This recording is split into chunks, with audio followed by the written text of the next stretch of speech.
चलो जी, good evening. कल हमने चैप्टर स्टार्ट किया था बीआरएस। आधे घंटे की हमारी क्लास लग गई थी।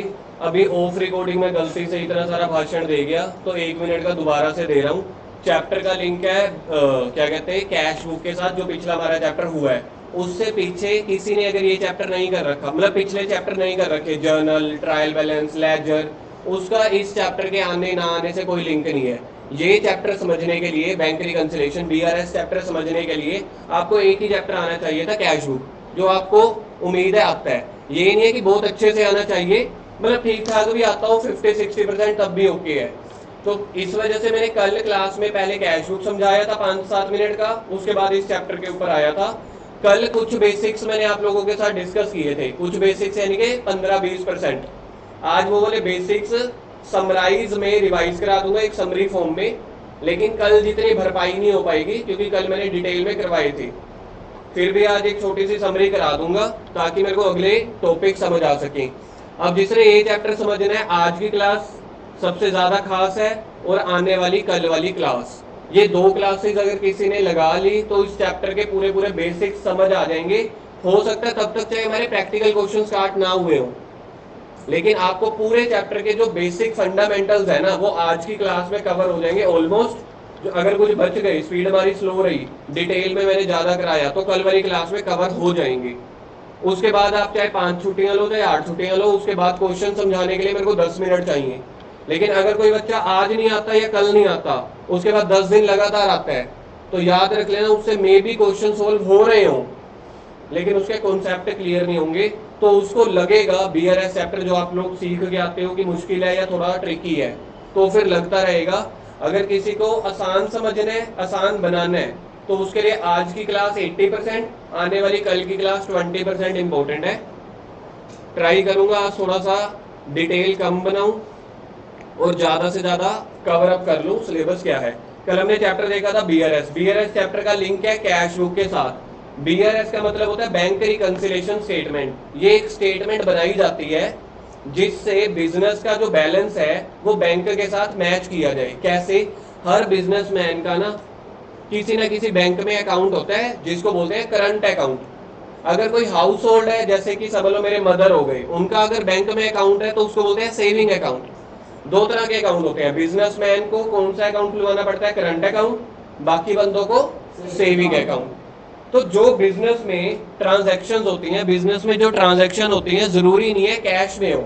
हमारे जो देश का इनकम टैक्स वाले हैं ना, इनकम टैक्स वालों ने बिजनेस के ऊपर एक पाबंदी लगा रखी है, एक रिस्ट्रिक्शंस। क्या रिस्ट्रिक्शन है?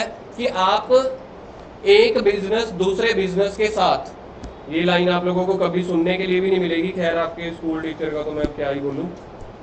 हमें भी तो पता है क्योंकि हमें अपनी सीए लाइफ में डेली हमें ये चीजें करनी पड़ती हैं। और सीए में मैं ना, सीए वाले जो स्टूडेंट्स हैं उनको मैं इनकम टैक्स या जीएसटी का एक सब्जेक्ट है, आपके सिलेबस में जीएसटी का एक चैप्टर है ना, और जीएसटी चैप्टर के याद करो आखिरी टॉपिक सेट ऑफ में हवा निकल रही थी हमारी। ठीक है, जीएसटी का सेट ऑफ आपके सिलेबस में जीएसटी का एक चैप्टर है, सीए में या बीकॉम में जीएसटी का एक सब्जेक्ट है। और जो आपके +1 का अकाउंट्स, इकोनॉमिक्स, बिजनेस को अगर आप मिला दो, वैसे 3 और सब्जेक्ट मिला दो, तो उसको मिला के जीएसटी सब्जेक्ट है सीए में। और उसको जीएसटी को इंटू 3 कर दो, मल्टीप्लाई बाई 3, उतना इनकम टैक्स का सब्जेक्ट है सीए में। तो जो सीए वालों को मैं पढ़ाता हूँ या जो मेरी क्लाइंट डीलिंग होती है एज अ सीए के ऑफिस में, तो वो जीएसटी और इनकम टैक्स के लेके होती है। इसीलिए हमें क्या होता है कि प्रैक्टिकल नॉलेज साथ साथ अपडेट होती है। मतलब मैं इस चीज को लेके कोई वो नहीं कर रहा ऐसा घमंड या कुछ हो कि हमें ज्यादा पता है, सिर्फ इतना पता है क्योंकि वो हमारा डेली का काम है, ऑफिस है, और ऑफिस का काम है तो डेली इनकम टैक्स और जीएसटी के क्लाइंट्स आते हैं।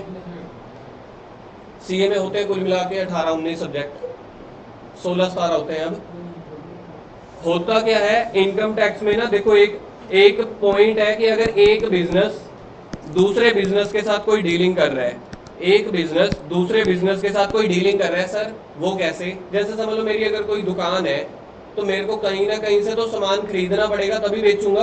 अब ऐसे समझ लो मोबाइल वाला हूं मैं, तो मैं मोबाइल बनाता थोड़ी हूँ, ज्यादा से ज्यादा रिपेयर करता हूँ, तो मेरा रिपेयर वाला काम नहीं है। मैं मोबाइल कंपनी से खरीदता हूँ, आगे बेच देता हूँ, या किसी होलसेलर या डिस्ट्रीब्यूटर से खरीद के आगे बेच देता हूँ। तो ये B2B हो गया ना। एक बिजनेस ने दूसरे बिजनेस को सामान बेचा, जिसको शॉर्ट फॉर्म में बोला जाता है B2B। ये वर्ड किसने सुना हुआ पहले, सुन रखा है B2B? शार्क टैंक में। एक होता है B2C, business to customer.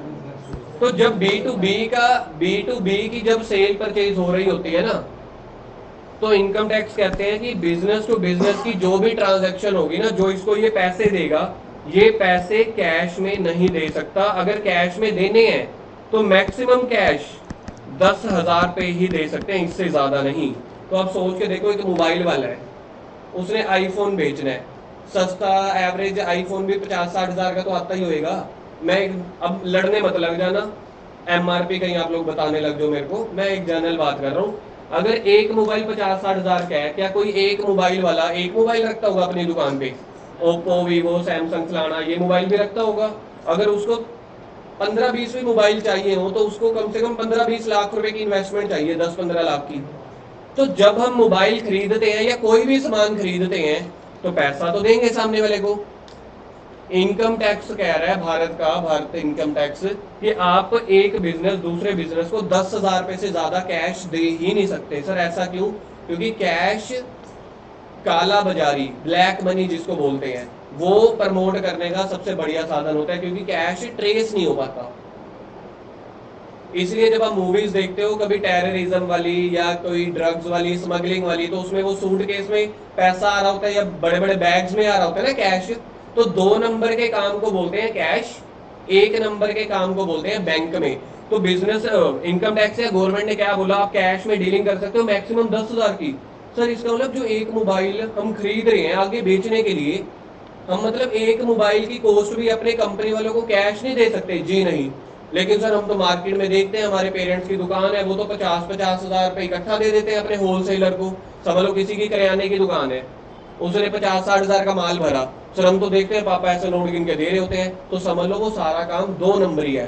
Sir 2 नंबरी का सब तो चल रहा है, मैं मान गया, लेकिन एक्चुअल में कैश देना अलाउड नहीं है। सर लेकिन हमने तो आज तक कभी ये सुना नहीं। सुना तो आपने BRS चैप्टर भी नहीं था, पहली बार सुन रहे हो ना। अब मैं +2 का आपको चैप्टर करवाने लग जाऊं, सुना तो आपने वो भी नहीं। इट डजंट मीन ना कि वो चैप्टर एग्जिस्ट ही नहीं करता। अब जैसे एक मूवी का डायलॉग था, चाइना गया? नहीं जी, मैं चाइना गया नहीं तो मैं मानता ही नहीं कि चाइना है, तो ऐसा हो सकता है नहीं ना। तो मतलब आपको जहां तक आप पहुंचे नहीं, दैट डजंट मीन कि वो चीज एग्जिस्ट ही नहीं करती। मैं आपको बस एक रूल बता रहा हूं, इसके ऊपर हम कोई बहस नहीं करेंगे, बस एक लाइन में खत्म कर रहा हूं कि बिजनेस टू बिजनेस की डीलिंग जो है, इनकम टैक्स ने बोला है 10,000 रुपए कैश तक है। तो जो बड़े बिजनेसमैन होते हैं ना, जैसे मेरे ना 7-8 क्लाइंट्स हैं मोबाइल वाले, राजपुरा में और जीरकपुर में, एक आध चंडीगढ़ में भी है, मतलब टोटल 8-9 मोबाइल वाले क्लाइंट्स हैं। तो वो जो मोबाइल खरीदते हैं ना, उनका एक एक मोबाइल का जो बिल होता है 2 लाख 2.5 लाख, और उसमें मोबाइल कितने होते हैं? खाली 3-4। वो आप लोगों को भी पता है, एक अच्छे मोबाइल 3-4 ही आ पाएंगे 2.5-3 लाख में। अगर इसमें मैं 2 आईफोन लगा दूं बिल्कुल लेटेस्ट, वो तो 2.5 लाख में 2 आईफोन भी नहीं आएंगे, मेरे से ज्यादा शायद आपको पता हो। अब वो 2.5 लाख रुपए जब मेरा कस्टमर, जो मेरा क्लाइंट है, आगे जिससे उसने खरीदे उसको देते हैं ना पैसे, कैश में लेती ही नहीं कंपनी। जो कंपनी है ना जिससे उसने डायरेक्ट खरीदा, वो अगर इसको कैश में देता है, वो कह रहा है कि एक काम करो यार, मेरे पास 2.5 लाख रुपए ना कैश पड़ा है, ये 2.5 लाख रुपए मेरे से ऐसे कैश ले लो। कंपनी वाले लेते ही नहीं, कहते नहीं जी हमें तो चेक चाहिए। अगर बैंक में अकाउंट है तो चेक चाहिए, तो इस बिजनेस वाले को पहले बैंक में अकाउंट ओपन करवाना पड़ता है। इतनी सारी हिस्ट्री बताने का मेरा मकसद आपको एंटरटेन करना बिल्कुल नहीं था। मैं आपको एक ओरिजिन बता रहा था कि क्यों ये चैप्टर दुनिया में आया। मैं मान गया कि अगर मेरे अलावा कोई और टीचर होता ना, अभी तक शायद पहला क्वेश्चन शुरू हो गया होता। लेकिन हर टीचर के अपने अपने कुछ कॉन्सेप्ट है, अपनी अपनी मतलब टेक्निक्स होती है पढ़ाने की। तो मेरी टेक्निक होती है, मैं आपको पहले जड़ बताऊं कि वो चैप्टर दुनिया में ही क्यों आया, उसकी हिस्ट्री या उसका ओरिजिन बताऊं। तो बैंक में अकाउंट खुलवाने के लिए किसने बोला? पहले तो गवर्नमेंट ने बोला। अगर कोई दुकानदार नहीं खुलवाता, वो कंपनी से माल खरीद रहा है, कंपनी को ट्रेस करना ज्यादा आसान है ना गवर्नमेंट के लिए, रेदर देन छोटे छोटे दुकानदारों को। गली में जो किराने वाले बैठे होते हैं उनको थोड़ी ट्रेस कर पाती है, कंपनी को तो ट्रेस कर पाती है। अब मेरे को माल मिलता ही खाली उसी कंपनी से है, नहीं तो मिलेगा सीधा हैदराबाद या चेन्नई से। सर वहां थोड़ी जाएंगे, राजपुरा की दुकान है, ज्यादा से ज्यादा पटियाला, चंडीगढ़, दिल्ली, लुधियाना। समझ रहे हो मेरी बात प्रैक्टिकली? तो माल मिलेगा ही उस कंपनी से। कंपनी कैश एक्सेप्ट ही नहीं करती, उसके ऊपर इनकम टैक्स का डंडा पड़ा हुआ है। उसने अगर एक्सेप्ट किया तो पेनल्टी उसके ऊपर लगती है। ये सारे पॉइंट्स होते हैं। तो बिजनेस को बैंक में अकाउंट ओपन करवाना जरूरी है, और जब कोई बिजनेसमैन बैंक में अकाउंट ओपन करवाता है तो उसको करंट अकाउंट ओपन करवाना पड़ता है। करंट अकाउंट का मतलब होता है कि एक दिन में जितनी मर्जी ट्रांजैक्शन करो, चाहे 10 बार चाहे 50 बार। अगर कोई हाउस होल्ड बंदा मतलब इसी बिजनेसमैन की अगर वाइफ या उसके बच्चे या उसके घर वालों को बैंक में अकाउंट खुलवाना पड़े तो उसको कौन सा अकाउंट खुलवाना पड़ता है? सेविंग अकाउंट में ना कुछ रिस्ट्रिक्शंस होती हैं, ये हटेगी है ना, उसको भी डिस्टर्ब कर रही है।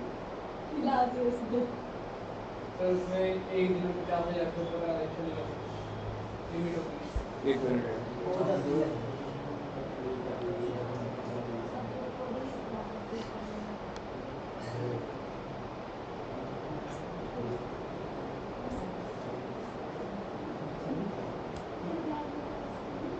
रख लो, इजाजत है?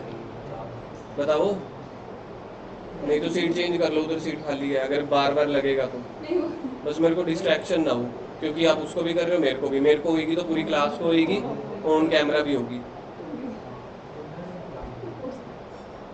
उड़ जाओ बस, खत्म, प्लीज उड़ जाओ। अब रिक्वेस्ट कर रहा हूँ, उड़ जाओ। अब उसी सीट पे ही जाके बैठो, या तो वहीं पर आगे बैठ जाओ और सीधे बैठना। अगर नहीं दिख रहा तो साइड वाली चेयर पे हो जाओ। देखो जी इधर, आपको पता है ये कहानी हमारी क्यों रुक जाती होती है हमेशा? तो सेम मतलब स्टोरी कंटिन्यू।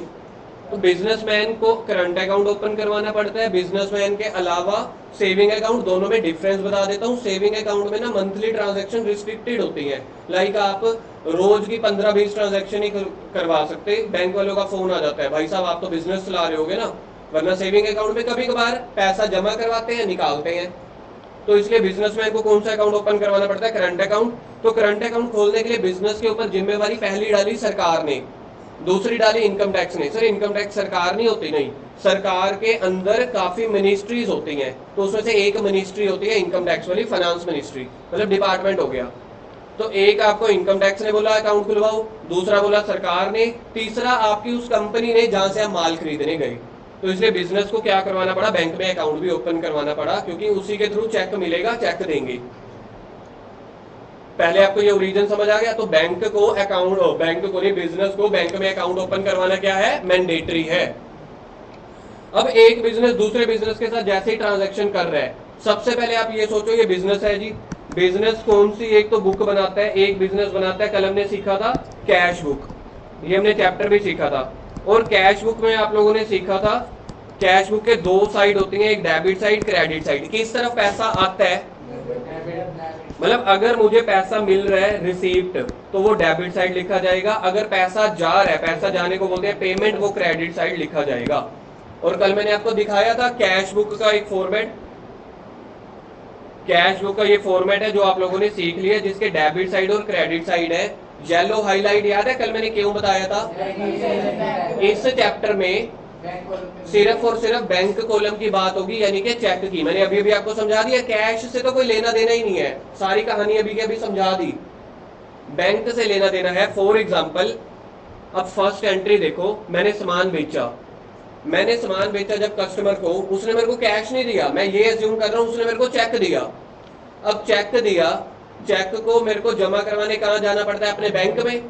और बैंक मेरे को पैसे नहीं देता, पहले मेरे अकाउंट में पैसा जमा करेगा, फिर अकाउंट में से आप पैसा निकलवा सकते हो, चाहे बैंक से निकलवाओ चाहे एटीएम से निकलवा लो। तो सबसे पहले आपको चेक किसने दिया? कस्टमर ने दिया। तो आपने उसको डेबिट साइड पे लिख दिया। इधर देखो फर्स्ट डेट मैंने लिखी, क्या लिखा मैंने? 2 सेल्स। देखना कितने का चेक मिला,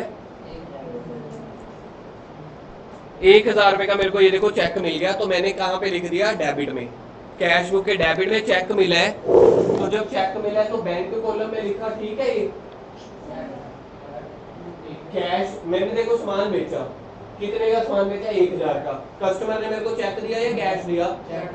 तो कैश में मैंने 0 कर दिया, चेक में 1000 का लिख दिया बैंक में, ठीक है यहाँ तक। अब ये वाला चेक 1000 रुपए वाला चेक ले जाके मैं कहां पे जाऊंगा? बैंक में। और बैंक वालों को कहूंगा कि ये 1000 का चेक है, मेरे अकाउंट में पैसा जमा कर दो। अकाउंट में पैसा जमा कर दो, यानी कि मेरे अकाउंट में पैसा क्रेडिट कर दो। कल आपको मैंने इसका लॉजिक बताया था। बैंक के तरफ से जब पैसा जमा हुआ तो बैंक ने ये वाला पैसा एक तरह से उधार लिया ना सामने वाले बंदे से, कल समझाया था, ये वाला पैसा बैंक ने एक तरह से उधार लिया है, क्योंकि वो पैसा तो उसे अकाउंट होल्डर का है ना, बिजनेसमैन का। वो चाहे तो 2 मिनट में निकलवा ले, चाहे 5 साल पड़ा रहने दे, बैंक ने देने हैं, बिजनेस को मिल रहे। तो बैंक की तरफ से पैसा जाएगा तो लाइबिलिटी हो गई, और लाइबिलिटी हमेशा क्रेडिट साइड होती है एज पर चौथा रूल।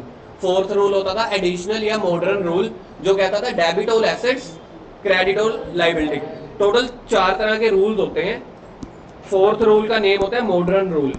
मॉडर्न रूल में डेबिट की जाती है सारी एसेट्स को।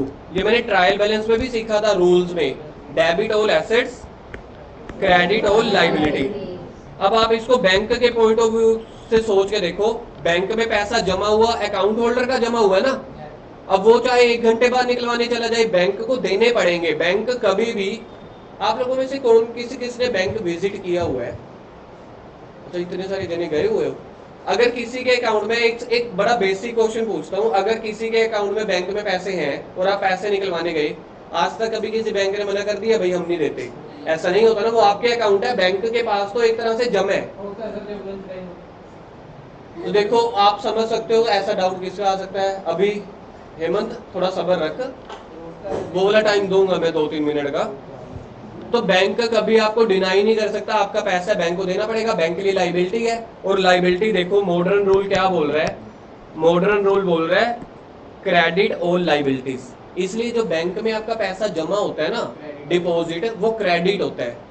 जबकि कैश बुक में उसी पैसों को, इधर देखो यहां से कहानी शुरू होती है, कल भी यहाँ पे कहानी मैंने आपको समझाई थी। कैश बुक में जिस पैसे को आप डेबिट में लिख रहे हो, कि आपने कस्टमर को सेल किया, 1000 का चेक मिला, आपने डेबिट साइड लिख दिया, उसी पैसे को अगर बैंक की पासबुक को, उसी पैसे को बैंक की पासबुक को, तो देखो आपको क्रेडिट साइड लिखना पड़ता है। ऊपर दिख रहा है आपको क्रेडिट वाला सर्कल। जिस पैसे को आपने कैश बुक में डेबिट साइड पे लिखा था, लिखा किसने? बिजनेस ने, क्योंकि पहले कस्टमर ने बिजनेस वाले को चेक दिया। चाहे मेरा बैंक मेरी दुकान के सामने भी है, तब भी पहले मुझे मिलेगा, तभी तो मैं बैंक में जाऊंगा। क्या कभी ऐसे हो सकता है कस्टमर को माल बेचा, वो पहले बैंक में चला गया? कभी ऐसा नहीं हो सकता। पहले वो कस्टमर आपको पैसा देने आएगा, फिर आप बैंक में जाओगे। तो पहले एंट्री, कल मैंने सिखाया था, पहले एंट्री कैश बुक में होगी या पासबुक में? तो पहले मैंने कैश बुक के डेबिट में लिख दिया, अब मैं बैंक में जाऊंगा, बैंक में मैंने पैसे जमा करवाए, तो बैंक ने देखो इसको क्रेडिट लिख दिया, कोई कोई बैंक वाले इसको डिपॉजिट भी बोलते हैं। तो क्रेडिट का मतलब होता है ना डिपॉजिट, इसलिए तो पैसा आना होता है, वो कैश बुक में होता है। वही तो सिखाया अभी पिछले 2, एक तो ना सहारा छोड़, सच में। और मैंने आज चेयर्स, स्पेशली वो चेयर्स ना मैंने आगे करी थी, और सबने पहले चेयर पहले तो दीवारों के साथ लगाई है। आज स्पेशली मैंने क्लास शुरू होने से पहले चेयर्स ना थोड़ी थोड़ी आगे करी थी, चेयर आगे कर थोड़ी सी, ताकि दीवार का सहारा ना मिले, बस दीवार का सहारा ना मिले, थोड़ी सी आगे कर। यार गुराक्ष, एक चीज को ना जो भी इतनी डिटेल में सिखाई है, उसको दोबारा उतने बंदा मन से नहीं बता पाता। सुन मेरी बात, अब मॉडर्न रूल हमारा क्या कर रहा है, रूल भी नहीं मिलेगा ना। एक तो मेरे को भी चैन नहीं आता जब तक किसी को समझ ना आए ना। मॉडर्न रूल होता है, मॉडर्न रूल का ना फॉर्मूला होता है debit all asset, credit all liability. तो बैंक ने जब किसी बिजनेसमैन का पैसा अपने पास रखा, तो बिजनेस के लिए तो लायबिलिटी हुई ना, क्योंकि पैसा वापस भी करना है, इसलिए लायबिलिटी क्या होती है? क्रेडिट। वहीं से निकला ये पासबुक वाला कॉन्सेप्ट, कि जब भी बैंक पासबुक बनाएगा, पासबुक क्या होती है कल मैंने आपको दिखाई थी, ये होती है पासबुक। हर बैंक की पासबुक अलग अलग हो सकती है। मेरे पास 2 बैंक की है, ऐसे मेरे मतलब और भी पड़ी है, कम से कम 20 बैंकों की पड़ी होगी, मतलब मेरे क्लाइंट्स की। 3-4 मेरे अपने बैंक की पड़ी है, 20 और क्लाइंट्स की पड़ी होंगी। हर बैंक का अल्टीमेटली एक ही होता है। अब इसमें तो मैं दिखा पाऊंगा, आप लोगों को दिखेगा नहीं, बस ये जो सामने लिखा हुआ है ना, ये पासबुक में भी यही का यही लिखा हुआ है। ये जो फिजिकली कॉपी मेरे पास है, उसी को मैंने पेन से सामने स्क्रीन पे लिखा हुआ है, date, particular, debit, credit. Credit मतलब मेरा पैसा बैंक में जमा हुआ, बैंक ने ना ये पासबुक में लिख के दिया मेरे को। याद रखना, पासबुक कौन बना रहा है? बैंक। तो ये वाला मैं बैंक के पास गया, बैंक में पैसा जमा कराया 4 लाख रुपए, मैंने बोला लिख के दे दी, तो बैंक ने ये वाली पासबुक दी। और पासबुक के जो जो क्रेडिट साइड पे आ रही होंगी ना, इसका मतलब वो बैंक ने मेरे को लिख के दिया है कि भैया आपके अकाउंट में 1000 रुपया जमा हो गया, तो आपका बैलेंस है 1000। 99% सारे बैंक का फॉर्मेट यही रहता है, डेट, कोई पर्टिकुलर की जगह नरेशन वर्ड लिख देता है, कोई नेम ऑफ अकाउंट्स लिख देगा, मतलब ज्यादातर ये लिखा होता है पर्टिकुलर। उसके बाद लिखा होता है डेबिट, अगर आपने पैसा निकलवाया तो डेबिट। आपका अगर बैंक में पैसा जमा हुआ 1000 पे, फिर साथ में होता है बैलेंस, कि आपका बैलेंस कितना बच गया। अब आपको कैश बुक के साथ पासबुक को रिकंसाइल करने। मेरे को कस्टमर को मैंने कितने का सामान बेचा था सेल करके, देखना 1000 का। ऐसा सोचो बीआरएस का चैप्टर नहीं चल रहा, कैश बुक का चैप्टर चल रहा है, मेरे को 1000 का चेक मिला है, क्या मैंने एंट्री ठीक करी हुई है, देखना टू सेल करके हेमंत दीवार का सारा छोड़ दे भाई प्लीज। अब अगर मेरे को 1 तारीख को पैसा मिला है सेल करने से, मैंने ठीक एंट्री करी हुई है बैंक में, बैंक के डेबिट में ही करेंगे। अब यही एंट्री को मेरे को मैच करना है, मैचिंग करनी होती है, या तो आप मंथ के एंड में कर लो, हफ्ते के एंड में कर लो, डेली मैचिंग कर लो, आपकी मर्जी है। तो मैंने क्या की, मैचिंग करने के लिए देखा क्या 1 तारीख को चेक नंबर 1 मेरे अकाउंट में क्रेडिट हो गया, ये एंट्री मेरे को बैंक लिख के देगा। तो आप लोगों को मैं दिखाता हूँ, पता नहीं आपको दिखेगा कि नहीं दिखेगा, ये आपको सारी ये ट्रांजैक्शन दिख रही है, ये आपको दिख रही है ट्रांजैक्शन, थोड़ा सा ये ट्रांजैक्शन जो है ना, ये बैंक ने लिख के दी है, अमाउंट नहीं, लेकिन वैसे दिख रहा है, नहीं दिख रहा तो छोड़ दो, लिखी हुई है, वैसे स्टैंप नहीं होती ना, ये बैंक की अपनी कॉपी है, इसमें कोई और लिख ही नहीं सकता ना। मैं वही तो कह रहा हूँ, पास देखो एक क्वेश्चन आ रहा है, क्या स्टैंप नहीं लगी होगी, ये मेरे को पास स्टार्टिंग में होती है, स्टैंप स्टार्टिंग में होती है, जैसे जैसे एंट्री लिखूंगा ना, मेरी एक दिन में समझ लो 50 ट्रांजैक्शन है, तो वो 50 स्टैंप नहीं लगाएगा ना। जब बैंक ये पासबुक देता है ना, तो पासबुक के फ्रंट पेज पे लिखता है कि ये किसका अकाउंट है, फिर अपनी स्टैंप लगा देता है। नहीं, किसी क्लाइंट की है। एक चीज समझ आई? तो मैं बैंक में अपना बैलेंस मैच करने गया, बैंक में अपना बैलेंस मैच करने गया, 1000 पे लिखा हुआ है बैलेंस 1000। अब मेरी कैश बुक में 1000 पे लिखा हुआ है, मेरी पासबुक डेबिट में लिखा हुआ है, और मेरी पासबुक जो बैंक ने बनाई है, देखना ऊपर मैंने क्या लिखा हुआ है, पासबुक ब्रैकेट में प्रीपेड बाय, उसने भी 1000 पे लिख दिया। क्या इसमें कोई डिफरेंस है कि ठीक है? मेरी कैश बुक के डेबिट में लिख रहे हैं, जो मेरी जिम्मेवारी बनती है, पासबुक की वालों की जिम्मेवारी बनती है उसके क्रेडिट में लिखना, उसने लिख दिया, फिर काहे का डिफरेंस हुआ यार? इतनी देर से समझा रहा हूं कि जो मेरा बैंक में पैसा जमा होगा, जो मेरे बैंक में पैसा जमा होगा वो क्रेडिट साइड लिखेंगे ना, बैंक ने क्रेडिट साइड लिखा ही हुआ है, तो क्या कोई डिफरेंस हुआ? कोई डिफरेंस नहीं हुआ, तुम्हारे हाथ ऐसे रह देंगे। हाथ ऐसे का मतलब है मेरी कैश बुक और मेरी पासबुक बराबर है, इसमें कोई गलती नहीं है। क्या आपको पहला पॉइंट समझ में आया? कैश बुक में मैं फिर से आया मैंने 5 तारीख को सामान बेचा, देखना मेरे को चेक मिला, देखना किससे मिला, मिस्टर ए से 2000 रुपए का चेक मिला। अब ये चेक मिला है, मैं अब कहां पे जाऊंगा? आनिक, इधर मेरे को 2000 का चेक मिला है, कौन सी डेट पे? आनिक, फिर बोली जा रहे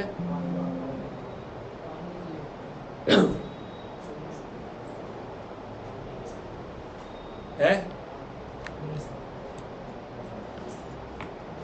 देना। 5 तारीख को दूसरे नंबर वाली ट्रांजैक्शन हो रही है, देखना मेरे को कितने का चेक मिला है, सामने देखना एक बार, जल्दी बोलो। 2000 का चेक मिला। अब ये चेक लेके कहां जाऊंगा? बैंक में जाऊंगा। बैंक वाले कौन सी बुक बनाते हैं?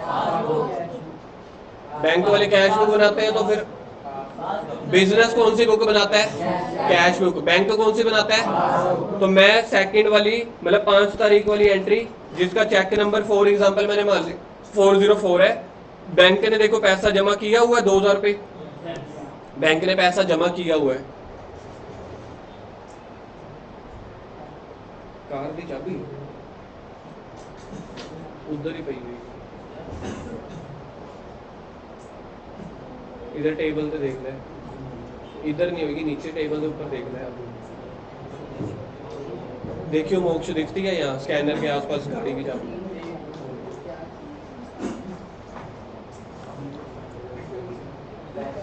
बैंक में देखना 2000 रुपए जमा हो गया, पासबुक देखना, पासबुक रीड आउट करनी आ रही है आपको। बैंक में क्या मेरा 2000 रुपए जमा हुआ पड़ा है, बैंक में टोटल बैलेंस कितना हो गया? तो ये 3000 लिखा हुआ, ठीक है। बैलेंस वाले कॉलम में लिखा हुआ है क्या मेरा 3000 रुपया जमा हुआ है अभी अभी, अभी अभी 2000 जमा हुआ है, 1000 पिछला जमा हुआ था, तो टोटल कितना हो गया 3000 जमा। यहां तक समझ आ गई कहानी। मेरा बैलेंस पहले 1000 था, ठीक है। अब ध्यान से देखना जी, यहां से आपकी कहानी अब शुरू होएगी। 1000 पहले बराबर था ना। अब बैंक में पैसा जमा हुआ था 2000। मैं कौन, बिजनेस, याद रखना मैं कौन, बिजनेस। दो ही जने हैं इस पूरे कहानी में, इस पूरे चैप्टर में दो जने, एक बिजनेस दूसरा बैंक। मेरे को 2000 रुपए मिले तो मेरा बैलेंस बढ़ गया, तो मैंने ये कैश बुक है, ये याद रखना मेरा लेफ्ट हैंड क्या है, इधर देखो कैश बुक, तो मेरा 2000 रुपया बढ़ गया, कैश बुक मेरी बढ़ गई। अब डिफरेंस है ना, तो मैंने जल्दी से देखा पासबुक में 2000 है, पासबुक में भी है, ये भी 2000 बढ़ गई, फिर से बैलेंस बराबर हो गया। क्या कोई गलती अभी एग्जिस्ट कर रही है, नहीं कर रही। अब तीसरे नंबर पे सुनो, यहां से मैं गलती निकालने वाला हूं जहां से बीआरएस चैप्टर की शुरुआत होगी आपकी। तीसरे नंबर पे ना समझ लो 10 तारीख हो गई, 10 तारीख को मुझे इंटरेस्ट मिला, और याद रखना बार बार लिख रहा हूं मैं बैंक कॉलम में, कल भी समझाया था डिटेल में, आज भी आपको बता चुका हूं, इस चैप्टर में कैश बुक के कैश कॉलम की जरूरत नहीं होती, खाली बैंक कॉलम की जरूरत होती है। तो मेरे को बैंक में से इंटरेस्ट मिला, देखना कितना 3000। तो अब देखो ऐसे ही था मेरा हाथ, मेरे को 3000 रुपये मिला तो मेरा कैश बुक बढ़ गया, अभी तक डिफरेंस है ना। तो मैं अब देखने कहाँ जाऊंगा, बैंक में। तो पहले 3000 रुपये जमा हुआ, मेरे को 3000 रुपये मिला तो कैश बुक के डेबिट में लिखा हुआ है, ठीक है 3000 रुपये मिला है, कैश बुक के डेबिट में आएगा, ठीक है। तो 6000 रुपये हो गया। पहले मैं कैश बुक का आंसर निकाल रहा हूँ, कैश बुक के क्रेडिट साइड 0 आइटम है, आंसर निकालना आता है, तो 6000 का 6000 बैलेंस बच गया, इस बैलेंस को आप इधर ले गई, ये तो कैश बुक में बहुत बार किया हुआ है। तो मेरा बैलेंस कितना होना चाहिए 6000। तो मैं जल्दी से पासबुक में मिलाने जाऊंगा, कौन सी पासबुक में, ये वाली पासबुक में, ठीक है। और मैंने कल आपको बताया था पासबुक आज की डेट में ना फिजिकल कॉपीज बड़ी कम रह गई है ऐसी, अब सारा कुछ ऑनलाइन होता है, गूगल पे की वजह से ना ट्रांजैक्शन बहुत होती है। तो चलो मैं यहाँ पे मिलाने गया अपनी पासबुक में, मैंने पासबुक में देखा एंट्री नंबर 3 10 तारीख की, लिखा तो हुआ है चेक नंबर 3, लेकिन यहाँ पे अमाउंट देखो कहीं पे लिखी हुई है,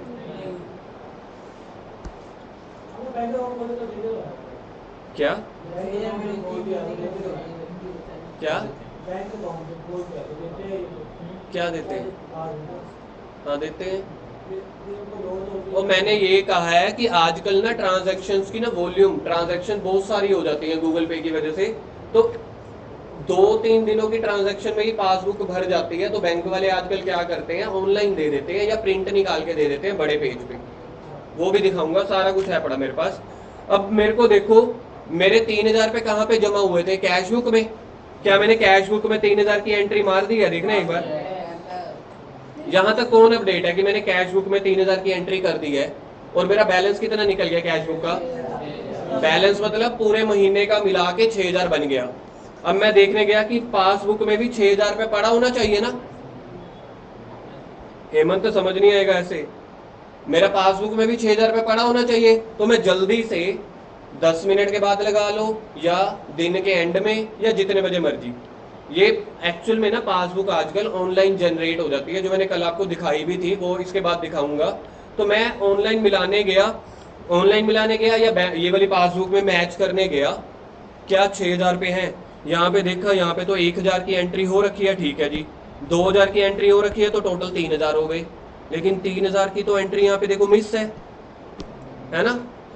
तो इसका मतलब मैंने अब दोबारा से हाथ वही कर रहा हूँ, आपको पूरे चैप्टर में ऐसे ऐसे ही करना है, क्लास वालों को भी सिखा देना है। अब मेरी कैश बुक में, अब इधर देख ले, पूरा हफ्ता ही करना पड़ेगा ऐसा, पूरा 15 दिन। मेरी कैश बुक में 3000 रुपये प्लस हो गया, अभी मैं बैलेंस बराबर था तो कैश बुक में प्लस कर दिया। अब पासबुक तो नीचे चल रही है, नीचे चलने का मतलब ये है, क्या ये आपस में रिकंसाइल है, बराबर है, डिफरेंस है। तो इस डिफरेंस को खत्म करने के लिए कहीं ना कहीं से गलती हुई है, या तो गलती देखो दो तरह की गलती हो सकती है, या तो मैंने कैश बुक में ये एंट्री ज्यादा लिख दी है जो बैंक को पता ही नहीं थी, या सच में मेरे को पैसे, गुराक्ष को इधर दिखाइयो, या तो ये वाले पैसे, देखो दो तरह की गलतियां हो सकती हैं, जो मेरा बैलेंस ऐसे होना था, बैलेंस हमेशा ऐसे होना चाहिए बराबर, कैश बुक ऊपर है 3000 से, पासबुक जो है वो 3000 से डाउन है, तो ये तो रिकंसाइल हुई नहीं। रिकंसाइल होनी चाहिए इन एवरी केस। दुनिया का कोई भी केस हो, कोई भी क्वेश्चन हो, कोई भी बैंक हो, कोई भी बिजनेस हो, किसी की भी दुकान हो, ये दोनों में से बराबर होने चाहिए।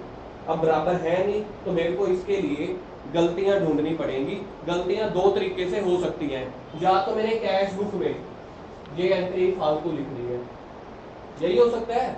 अगर पासबुक में ये एंट्री मैंने नहीं लिखी हुई, पासबुक में नहीं लिखी हुई, कैश बुक में लिखी हुई है, या तो आपने कैश बुक में ये एंट्री फालतू लिख दी है। पहली गलती होने के क्या पॉसिबल सिनेरियो है, या तो मैंने ये 3000 रुपए कैश बुक में फालतू लिख दी है गलती से, या फिर दूसरी गलती क्या हो सकती है, बैंक वालों ने या तो लिखा नहीं, बिल्कुल ठीक है। दो ही सिनेरियो हो सकते हैं, तीसरा सिनेरियो नहीं हो सकता। अब मेरे को या तो अपना बैलेंस 3000 के बराबर पहुंचाना है, इधर देखो मेरी कैश बुक का बैलेंस आप लोगों ने क्या बताया था, कैश बुक का बैलेंस क्या चल रहा है, अनिक 6000, बिल्कुल ठीक आंसर है। मेरी पासबुक का आंसर क्या चल रहा है, दोनों रिकंसाइल नहीं है, तो मैंने नॉट इक्वल टू डाल दिया। ये साइन नॉट इक्वल टू का ऐसे ही बोलते हैं ना इसको, नॉट इक्वल टू, तो ये बैलेंस बराबर नहीं है। अब देखो मेरे पास प्रैक्टिकल क्वेश्चन का पोर्शन स्टार्ट हो रहा है। या तो मेरे को कैश बुक को, या तो मेरे को अपनी कैश बुक को इसके बराबर करना पड़ेगा, मतलब कि कैश बुक में से 3000 को हटाना पड़ेगा। अगर 3000 हटा दूं कैश बुक में से तो 3000 बराबर हो जाएगा ना। या फिर और क्या कर सकते हैं, या फिर पासबुक, या फिर अगर आपको पासबुक को कैश बुक की तरह बनाना है तो फिर इसमें 3000 प्लस करने पड़ेंगे, या फिर यहाँ पे 3000 माइनस करने पड़ेंगे। देखना किसको ये एरोज और क्या बोलते हैं, सिंबल बोलते हैं, साइन, किसको ये एरोज और साइन समझ में आ गए हैं, कोई है? पहला सिनेरियो इस पूरे चैप्टर में दो सिनेरियो हैं। सबसे पहला सिनेरियो ये होता है कि कैश बुक और पासबुक बराबर नहीं है, इसलिए इस चैप्टर का जन्म हुआ। तो यानी कि सर आपके पास जितने भी क्वेश्चंस होंगे ना, उस क्वेश्चन का मतलब होगा आपका ना बैलेंस रिकंसाइल नहीं है। सर आपने बोला कि 6000 में से माइनस होंगे, पर आप एरो तो उसकी तरफ डाल दो। मैंने दोनों एरो डाली ना, पहली एरो दूसरी एरो, इधर देखो। नहीं, आप देखो कि आपने माइनस 3000। एक सेकंड में समझाता हूँ, ये भी समझा देता हूँ। अब देखो तुम दोनों पहले खेलो आंख में डक्का। अब देखो मेरा जब बैलेंस रिकंसाइल नहीं है ना, मेरा बैलेंस रिकंसाइल नहीं है, तो इस चैप्टर का जो पर्पस है ना, उस बैलेंस को रिकंसाइल करना है। इस बैलेंस को रिकंसाइल करना है, या तो मैं अपने 6000 के बैलेंस को, या तो मैं अपने 6000 के बैलेंस को, या तो मैं अपने 6000 के बैलेंस को 3000 जितना कर दूं। उसके लिए मेरे को क्या करना पड़ेगा, इसमें से माइनस करना पड़ेगा। अगर मेरे को 3000 के बराबर जाना है, 3000 बैलेंस किस चीज का था, पासबुक का था। अगर मेरे को पासबुक के बराबर जाना है, पासबुक ने एक एंट्री नहीं कर रखी, कैश बुक में एक एंट्री फालतू है, तो वहां से माइनस कर दो। निकालने को, रिमूव करने को, हटाने को माइनस करना ही बोलेंगे ना। किसमें से माइनस करोगे, आप देखो कैश बुक को, आप कैश बुक को पासबुक की तरह बनाना चाहते हो, तो फिर कैश बुक में से हटाना, रीस किसकी करोगे, पासबुक की। एक बार फिर से बोलता हूं, अगर आपने अपनी कैश बुक को पासबुक की तरह मिलाना है, कैश बुक का बैलेंस कितना था, 6000, पासबुक का बैलेंस कितना है, एक बार फिर से, कैश बुक का बैलेंस 6000, पास का, अच्छा पासबुक का, कैश बुक का, बैंक का, बैंक का यानी कि पासबुक का। दो सिनेरियो फिर से, पहला सिनेरियो डिस्कस कर रहा हूं। या तो आपके पास इधर, या तो आपके पास कैश बुक के बैलेंस को पासबुक की तरह बनाने, की तरह बनाने का मतलब मैं बोलता हूं आपको पासबुक की रीस करनी पड़ेगी, क्योंकि आप खुद ही बोल रहे हो ना कैश बुक के बैलेंस को पासबुक के जैसा बनाना है, तो फिर पासबुक की रीस करो। पासबुक में एक एंट्री कम लिखी हुई है, तो आप भी एक एंट्री कम लिख दो, कहां से, कैश बुक के बैलेंस में से।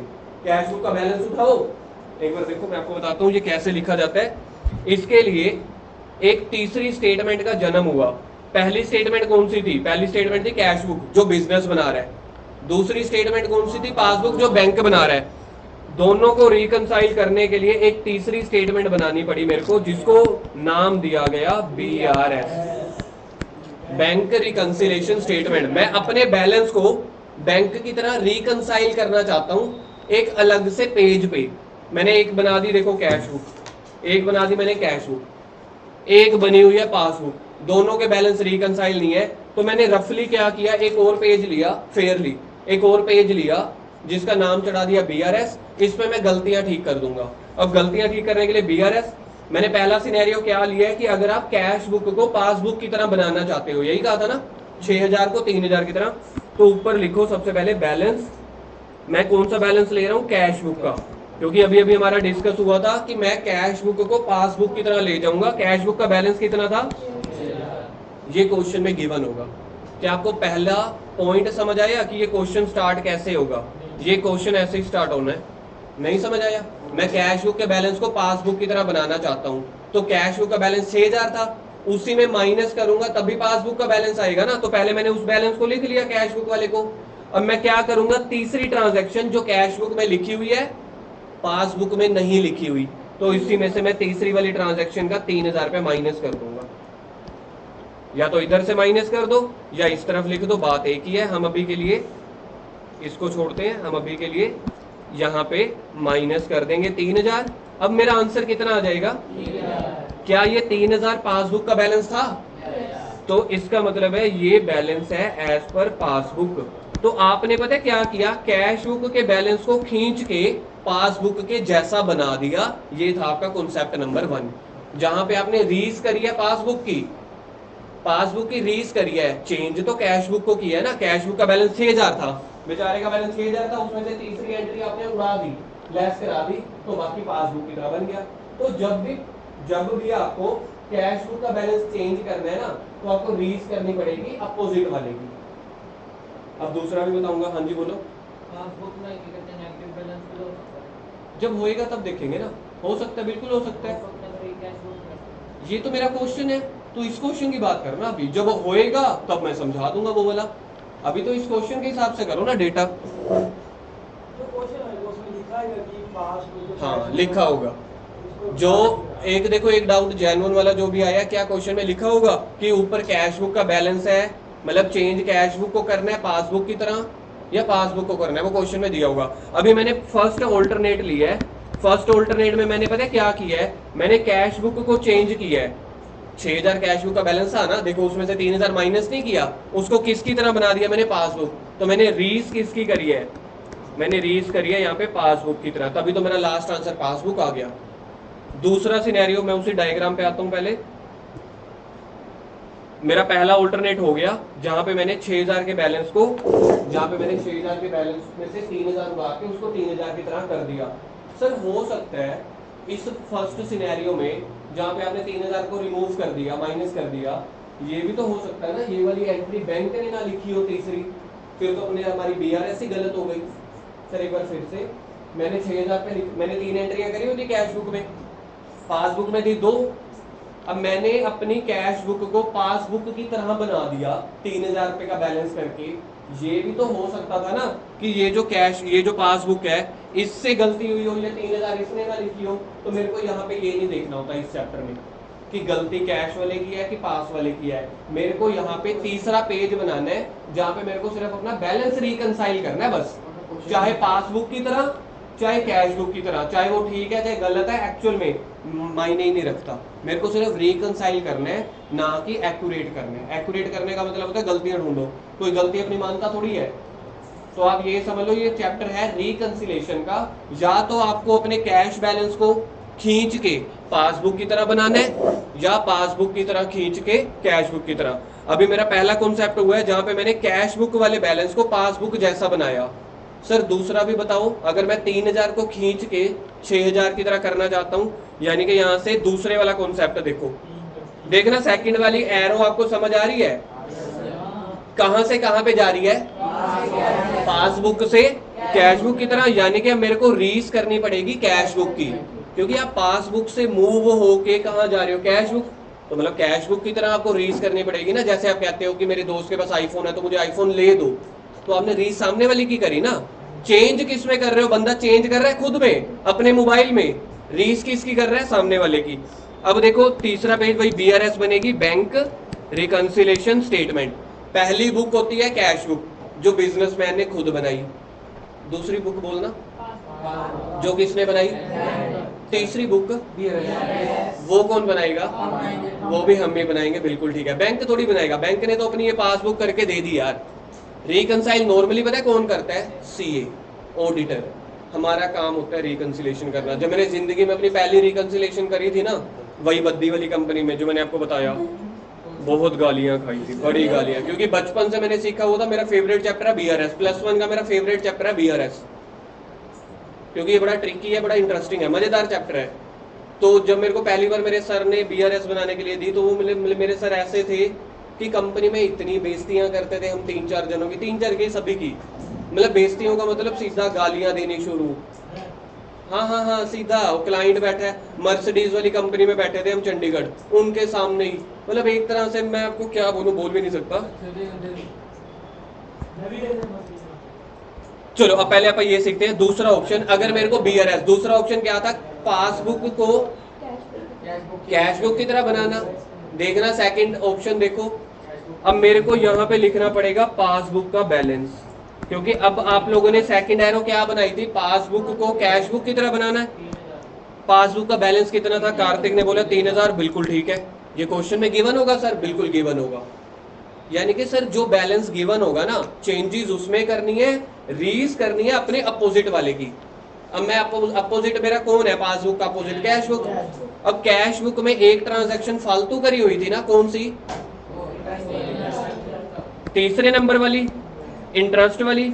कैश बुक में वो 3000, इधर आपको मैं दिखा देता हूं, कैश बुक में वो मेरा 3000 रुपया देखो ऐड हो रखा है। कैश बुक के डेबिट होने का मतलब है मेरा 3000 रुपया ऐड हो रखा है, दिख रहा है सबको? तो अब अगर आप कैश बुक की तरह रीज करना चाहते हो तो आपको भी 3000 ऐड करना पड़ेगा। कौन से बैलेंस में 3000 ऐड करना पड़ेगा? सर पासबुक का ही बैलेंस। दो तरह के तो बैलेंस होते हैं, कैश बुक की तरह बनाना है तो पासबुक के बैलेंस को ही चेंज करना पड़ेगा ना।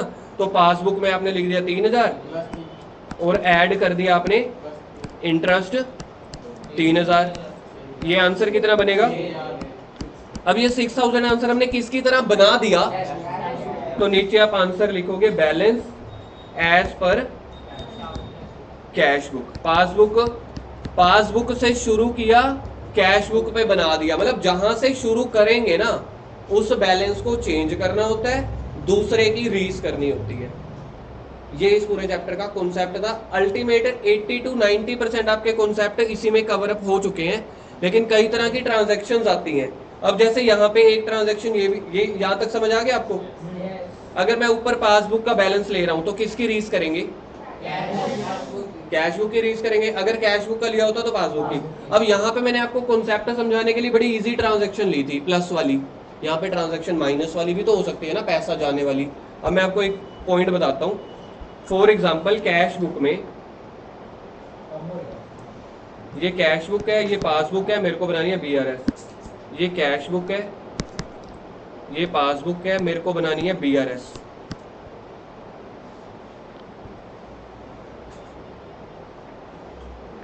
कैश बुक में पैसा ये हो गया डेबिट वाली साइड, ये हो गया क्रेडिट साइड। और पासबुक में तो मैंने आपको बताया हुआ है, पहले होता है डेबिट, फिर होता है क्रेडिट, फिर होता है बैलेंस। बैलेंस को आप गोली मार देते हैं, डेबिट क्रेडिट के ऊपर ही जोर डालते हैं। अच्छा मेरे को एक बात बताओ, ये हो गया पासबुक का डेबिट क्रेडिट। कैश बुक का डेबिट इज इक्वल टू किसके होगा? कहाँ पे एरो लिखा? ये ठीक है, एरो बनाई है मैंने। कैश बुक में जो मेरे को पैसा मिलता है बैंक में, वो मेरा पैसा जमा होता है, उसको बोलते हैं क्रेडिट। तो दूसरी एरो जो कैश बुक का क्रेडिट होगा वो डेबिट होगा। ये एरो समझते हो? इस एरो में कोई डाउट? मेरे को पैसा मिला यहाँ पे 200 रुपये, बताओ पासबुक में किस तरफ लिखो? ठीक है जी, कैश बुक में हो गया 200 रुपये, पासबुक में हो गया 200, रिकंसाइल हो गया, कोई डिफरेंस नहीं है। क्या बीआरएस बनेगी? नहीं बनेगी। आगे देखो, कैश बुक में से ना मेरा पैसा गया 150, कहाँ पे लिखना है इसको? मैंने नहीं लिखा, बस बात खत्म, मतलब बीआरएस बनेगी। अब पहले कैश बुक का बैलेंस बताओ कितना बच गया? 50 रुपीज बैलेंस बच गया। पासबुक का बैलेंस कितना बचा हुआ है? तो होना चाहिए था दोनों का या तो 50-50 या 200-200, नहीं है। अब मेरे को बीआरएस बनानी है। बीआरएस दो तरीके से बना सकते हैं, पहली बनाएंगे कैश बुक वाली। तो मैं पहले कैश बुक का बैलेंस ले रहा हूँ। कैश बुक का बैलेंस कितने है? अब मेरे को किसकी रीस करनी है? पासबुक ने क्या गलती करी है? पासबुक ने गलती करी है कि इसने तो 150 माइनस कर दिया, इसने किया नहीं, तो अब मेरे को क्या करना पड़ेगा?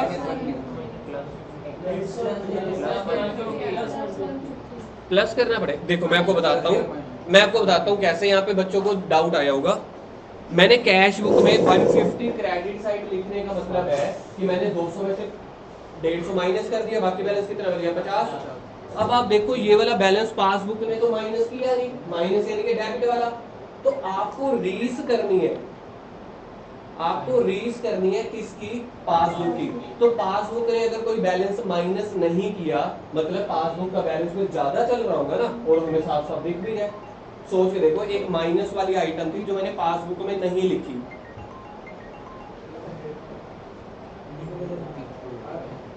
एक अगर मैंने पासबुक वाली आइटम कोई माइनस वाली आइटम नहीं लिखी, तो इसका इम्पैक्ट सोचो, तो मतलब मेरा जो बाकी बैलेंस है 200 रुपए वो ऊपर चल रहा होगा ना। देखो कैश बुक में मैं आपको यहाँ से समझा देता हूँ, हाथों से आपको 1 सेकंड में समझ आ जाएगा। मैंने 150 रुपया कैश बुक में से माइनस कर दिए, तो मेरा कैश बुक का बैलेंस माइनस हो गया 50 तक। पासबुक में मैंने करी ही नहीं, तो पासबुक वहीं की वहीं खड़ी है। देखो आपको समझ आ गया होगा। मैं दोनों बराबर में खड़ा था, कैश बुक में से कितने पैसे गए थे? 150, तो मैंने 150 माइनस कर दिए। इधर देखना, मैंने 150 माइनस कर दिए, पासबुक वहीं की वहीं है। मेरे को रीस किसकी करनी है? पासबुक की रीस करनी है ना, क्योंकि मैंने बीआरएस जो बना रहा हूं मैंने कैश बुक का बैलेंस लिखना है, मेरे को पासबुक की तरह रीस करनी है। पासबुक ऊपर खड़ी है, ऊपर मतलब प्रॉफिट में, तो इसको भी ऊपर कर दो, यानी कि इसमें 150 क्या कर दो? प्लस कर दो, और ये बैलेंस कितना बच जाएगा? कौन सा? Balance as per passbook. अब मैं सेकंड ले रहा हूं, अगर मेरे को बैलेंस लेना है 200 रुपए का, कौन सा? पासबुक वाला। अब सोच के देखो, मेरी सिचुएशन तो ऐसे थी ना। अब मैंने पासबुक का बैलेंस लिया, अब मैंने क्या कसम खाई? पासबुक के बैलेंस को खींच के कैश बुक की तरह बनाना है, रीच करनी है।